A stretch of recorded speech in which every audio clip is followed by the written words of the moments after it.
Quelqu'un qui pose une question qui n'est pas dénuée de sens, c'est pourquoi est-ce que le néolibéralisme, tu dis que c'est réactionnaire?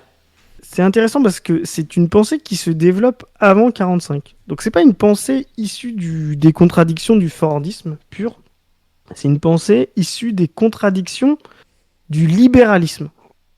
C'est-à-dire c'est une pensée, il y a un livre très intéressant, c'est Serge Audier, c'est sur le, le congrès Lippmann, là, le colloque Lippmann. Le colloque Lippmann aux origines du néolibéralisme, c'est ça? Donc ça doit être en 38, le colloque Lippmann. Tu as peut-être une page Wikipédia sur le colloque Lippmann. 38, Donc ouais. c'est tous les grands penseurs c'est tous les grands penseurs économiques de l'époque qui se réunissent pour justement trouver des solutions à la crise. Mais là, du coup, non pas du Fordisme, mais à la crise du libéralisme. Donc la première phase du libéralisme et de l'impérialisme, mais des économistes libéraux. Donc Lénine était mort, mais il n'aurait sûrement pas été invité non plus. Donc voilà. Donc voilà, le colloque Lippmann, c'est ça. Et en fait, ils essaient de trouver des solutions à la crise libérale et donc au fascisme, hein, parce qu'ils sont ils sont avant la guerre, mais ils sont pleins dans la période fasciste. C'était à Paris, hein. Donc c'est là aussi pour montrer que la France est un lieu central dans l'impérialisme occidental. Pour anecdote, je sais plus, Lippmann était remis un peu au goût du jour par Barbara Stiegler, la fille de Bernard Stiegler. Je sais pas si les gens connaissent.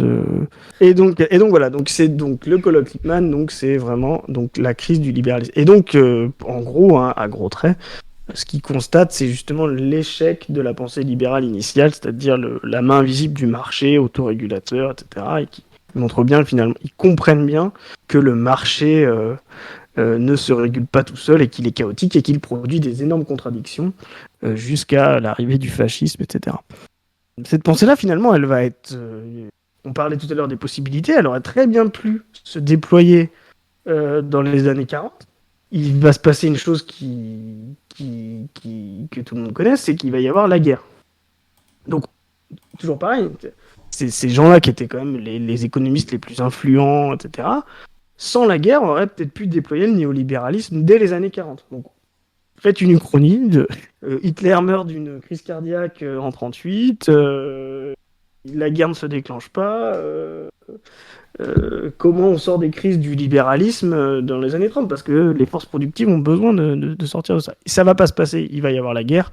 La guerre, justement, par ces années de haute planification, va faire émerger le Fordisme. En fait, c'est ça qu'il faut comprendre. Qu'est-ce qui a fait émerger la planification de masse étatique? C'est justement la guerre. Parce que la guerre, et surtout la Seconde Guerre mondiale, a nécessité une économie planifiée, extrêmement pointue, extrêmement efficace, et elle a permis justement aux États-Unis de redevenir la première puissance mondiale et de mettre en place l'économie de planification qui a été ensuite les années 50, 60 et qui a continué dans la reconstruction, le plan Marshall, etc. Donc cette économie, c'est ce qu'on appelle la période fordiste. Celle-là, elle rentre en crise dans les années 60.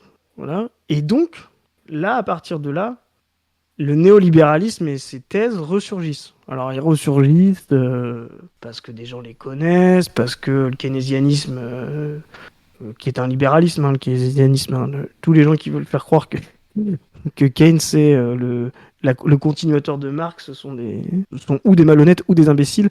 On voit que t'as hésité à dire ça pour pas froisser des gens et que t'as Non, essayé de mais le dire rapidement là. c'est sûr, ils sont ou malhonnêtes ou imbéciles. Dans tous les cas, ils sont pas crédibles. Mais donc le keynésianisme, qui est vraiment la pensée du Fordisme, hein, qui est vraiment, on va dire, l'expression scientifique du Fordisme, rentre en crise. Et donc là, en fait, on va avoir justement la réémergence des pensées néolibérales à travers Milton Friedman, Hayek, etc. Et c'est pour ça que c'est une pensée réactionnaire, parce que c'est une pensée qui revient à des solutions issues du libéralisme, d'où son nom néolibéralisme, et qui veut remettre en premier lieu la dynamique première du capitalisme, qu'est le marché.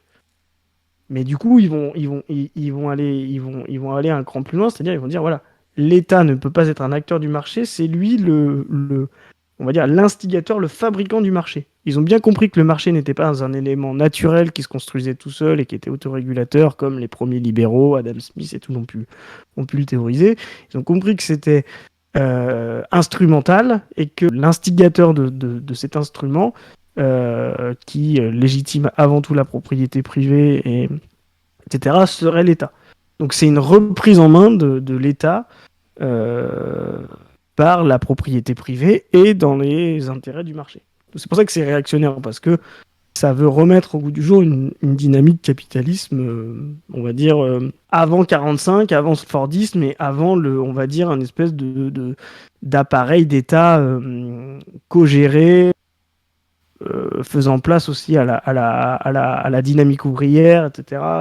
Et on va dire au poids de la classe ouvrière dans les structures sociales. C'est-à-dire le Fordisme, c'est aussi ça. C'est aussi la prise en compte sur le plan du droit, sur le plan du syndicat, etc., du poids de la classe ouvrière et de ses mobilisations, on va dire, de la fin du 19e jusqu'à 45.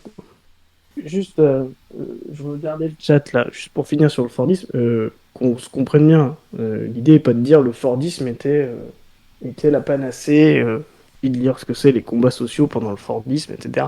L'idée c'était de se dire c'était déjà un progrès par rapport au libéralisme initial et par rapport au libéralisme en crise. C'est une société capitaliste un peu plus équilibrée entre les classes sociales, la bourgeoisie et le prolétariat. Ça ne veut pas dire qu'il fallait s'arrêter là et que tout allait bien dans le meilleur des mondes. Au contraire, il fallait continuer la lutte prolétarienne dans ces moments-là, et c'est pour ça que la crise du Fordisme est aussi une conquête du prolétariat à l'époque, et son dépassement aurait mérité justement de faire encore plus de place au prolétariat. Donc personne ne dit que le Fordisme est un moment de bonheur, etc. Et surtout, il ne faut absolument envisager la sortie du néolibéralisme comme un retour au Fordisme. Parce que là, ce serait réactionnaire. Et on voit aujourd'hui qu'il y a beaucoup de pensées à droite ou rouge-brune, etc., qui disent non, mais il faudrait revenir à avant l'Union européenne. C'est un peu des fois Zemmour, c'est moitié libéral et moitié oui, mais EDF c'était mieux avant, oui, d'accord. Voilà, et puis on va revenir à l'état de gaulliste. Et d'ailleurs, le gaullisme est un déploiement néolibéral, des tentatives néolibérales en France. Vous pouvez regarder qui c'est, Jacques Rueff, ou les économistes qui conseillaient De Gaulle, Jacques Rueff, Antoine Pinet, etc. Donc des gens qui connaissaient aussi les théories de Friedman, etc.